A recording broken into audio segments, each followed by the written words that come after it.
বন্ধুরা, আজকে চলে আসলাম শাইন মেশিনারিজে। এটা পাংশা, রাজবাড়ী জেলার পাংশা থানা, পাংশা মৈশালা। তো আমরা আসছি এখন শাইন মেশিনারিজে। আসলে আমাদের যে কৃষক ভাইরা যারা আসলে পেঁয়াজ সংরক্ষণ নিয়ে খুবই চিন্তাগ্রস্ত, তাদের জন্য আমরা যে নতুন প্রযুক্তিগুলো আসছে সেই প্রযুক্তিটা এর আগেও আমি আপনাদের দেখাইছি, যে পেঁয়াজের যে সংরক্ষণ যে মেশিন। আজকে চলে আসলাম শাইন ভাইয়ের দোকানে। দেখা যাক শাইন ভাইয়ের দোকানে আমরা দেখি, আসলে মেশিনগুলো দেখবো এবং পরবর্তীতে শাইন ভাইয়ের সাথে কথা বলবো। আর এটা কিভাবে কাজ করে সেই সম্পর্কে আপনারা জানতে পারবেন যদি আপনারা আমার সঙ্গে থাকেন। তো আমরা দেখি, আমরা সামনে যাই।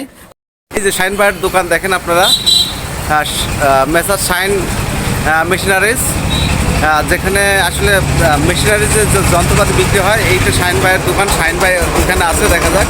এই হলো শাইন ভাইয়ের, যে আমাদের যে আধুনিক পেঁয়াজ সংরক্ষণের যে মেশিন, সনাতন পদ্ধতি ছেড়ে আধুনিক পদ্ধতিতে যে পেঁয়াজ সংরক্ষণের মেশিনটা আপনারা দেখেন।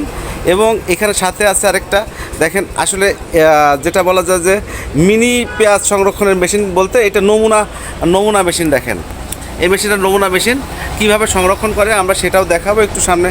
আরও দাদার ঘরে আরও কিছু আছে, দেখা যাক, আমরা একটু দেখি। এই হলো মেশিন। আর এই মেশিনগুলো কিভাবে কাজ করে, মেশিনের মনে হয় এই যে আপনারা যে মেশিনটা দেখতে পাচ্ছেন, যে এই মেশিনের কোন পাখা দিয়ে কিভাবে বাতাস হয় সেগুলো আমরা একটু দেখাবো।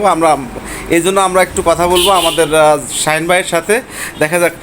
শাইন ভাই, আসসালামু আলাইকুম, কেমন আছেন? আলহামদুলিল্লাহ আছি ভালো। তো আসলে আপনি যে এই যে পেঁয়াজ সংরক্ষণের আধুনিক যে মেশিনটা নিয়ে আসলেন, আসলে আপনি নিজে কিভাবে এটা প্রথম থেকে শুরু করছেন? এই কৃষিকাজের বিভিন্ন মেশিন নিয়ে বিভিন্নভাবে গবেষণা করতে করতে এই মেশিনটা তৈরি করতে পারলাম। এবং আমি নিজেরও পেঁয়াজের চাষ করতাম এক সময়, তাই এই অভিজ্ঞতা থেকে এই মেশিনটা তৈরি করার পরে মেশিনটা আমি 2 বছর পরীক্ষামূলক নিজে ব্যবহার করেছি। ঠিক আছে, আরও কাছে কৃষকদের দিয়ে ব্যবহার করেছি।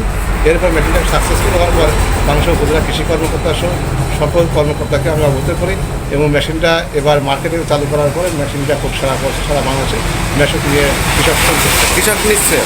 তো আসলে আমাদের যে এই মেশিনটা কিভাবে কাজ করে একটু আমাদের বলবেন? মেশিন হচ্ছে 12 ফিট স্কোয়ার একটা পাকা রুম হলে সবচেয়ে ভালো হয়।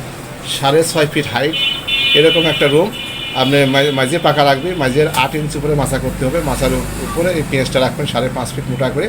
আর এই মেশিনটা মাঝখানে বসানো থাকার পরে বাতাসটা এই মাঝিয়াতে দেওয়ার পরে বাতাসটা ছাড়া পেঁয়াজের ভেতরে উপর দিয়ে বেরো যাবে। পেঁয়াজ ভালো থাকবে 9 মাস পর্যন্ত।